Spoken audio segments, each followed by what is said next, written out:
I'm not calm tonight, and I don't really have pretty poetry, and I'm just a woman holding a stack of ghosts in my fucking chest, and there are moments in history when the curtain slips and I don't have tears. They're not rumors, they're curtains, like curtains. And behind the curtains, we're seeing, right? We see the machinery. I've watched people scroll through pages of testimony the last 5 days, files and files and files. And these files represent tombstones and voices of survivors echoing through cold fucking halls and digital halls. And think of these bodies in the golf courses and the things. Some people are reading this like it's fucking gossip and it's a game, and it's not.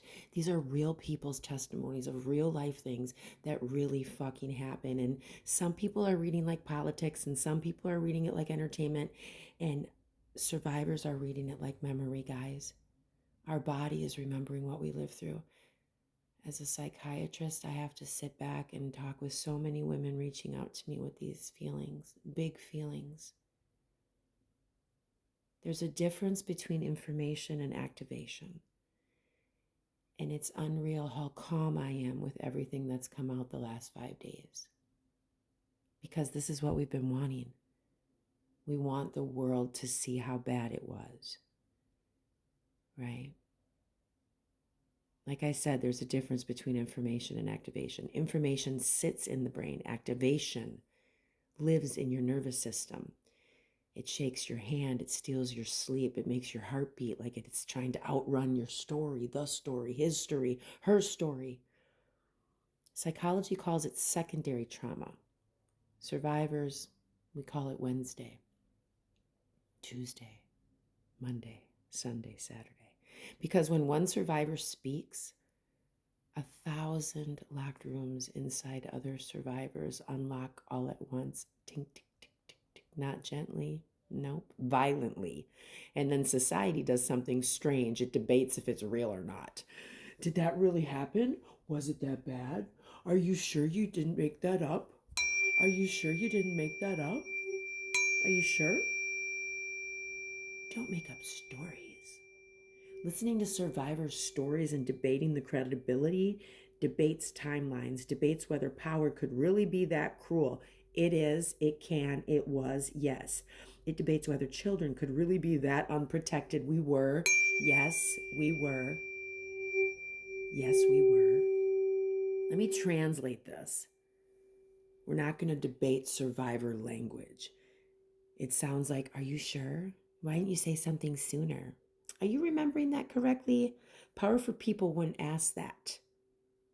History says they do, over and over and over again.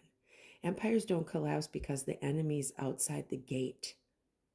They collapse because monsters learn to wear suits inside the fucking palace. And we've let the fucking monsters run the show. I'm angry tonight. Not chaotic anger, ancient anger, protective anger, the kind that mothers carry into battle when villages burn down, chasing their fucking children, the kind that says not one more fucking baby. People keep asking why survivors sound loud, why survivors sound raw, why survivors sound like storms instead of fucking speeches, because storms are what happen when truth is suppressed too fucking long. The body keeps records that governments archive and forget. The nervous system catalogs every fucking betrayal, every silence, every adult who looked away and said, don't make up fucking stories. And when survivors hear other survivors, the body does not recognize time. It does not know decades have fucking passed. It thinks danger is present right fucking now. So yeah, some of us are fucking tired. Do you know why? Some of us are furious. Do you fucking know why?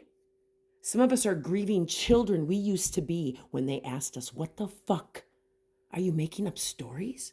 Some of us are watching institutions argue while survivors are reliving fucking childhood trauma. Do you understand? That's the scandal, not the crimes. The permission that y'all allowed it. That the fucking men and women in power turn the other cheek to allow this for fucking decades. Power without accountability becomes predation. We have seen that pattern in churches, in industry, in politics, in entertainment. Corey Feldman tried to tell us. We all learned what Kevin Spacey was. Hello. Every hierarchy that places reputation above protection of fucking children. This is not about party colors, red or blue. No. Predators don't care which way you vote. They check access to you. Systems protect themselves first and the fucking children's last. This is why grassroots protection has always been the real shield and the way to help. They talk parents. They tell the parents, don't get the, parents don't get the police involved when the dirty uncle does what he does. That's why we have so many dirty uncles running the streets, because nobody fucking put them in where they needed to go. Teachers that intervene, neighbors that listen, friends that believe the story. That's how we protect the children. When a man in the family is being a bad man, you get the fucking police involved and get him out of the house. You don't protect him. Survivors don't need saviors. They need witnesses who do not blink. There's a psychological truth rarely spoken aloud. Societies deny large-scale harm. They deny large-scale harm because acceptance requires responsibility. And responsibility requires that they change. And change threatens their fucking comfort. Comfort is the quiet accomplice of abuse. I've said this for eons, right? If they're silent and they're comfortable, that's how abuse reigns. I don't know, guys. I'm speaking tonight as someone who's walked through the underbelly of the beast, walked through the rooms of fucking darkness. I've walked around evil men who thought they owned the room because I'm speaking as someone who learned survival mode before I became an adult, before I had the right words for it. Okay? I'm speaking as someone who knows healing is not fucking forgetting, right? Healing is learning how to carry the truth without poisoning the future. But carrying truth alone is not fucking healing. Carrying truth together is, and the world right now is reading the most horrible things. But they have to be read. So tonight is not a call for just the fucking rage, the generational rage, the motherly rage, the sacred rage. No. Rage burns hot and disappears fast. No. Regulation is how the survivors stay alive long enough to change the fucking story. So breathe with me for a moment. Not to calm the world, but to calm us. Especially if you've been reading the fucking pages. To calm your body, the body that survived. Feet on the floor, hands unclenched. Open the jaw, release the shoulders. Turn the head left to right, hang the head, look up. You are here. If you are a survivor of CSA and trauma, you are here now. Yes, the body remembers, but you are not that powerless child anymore. You are living proof that evil doesn't get the final word, and her story is now being told.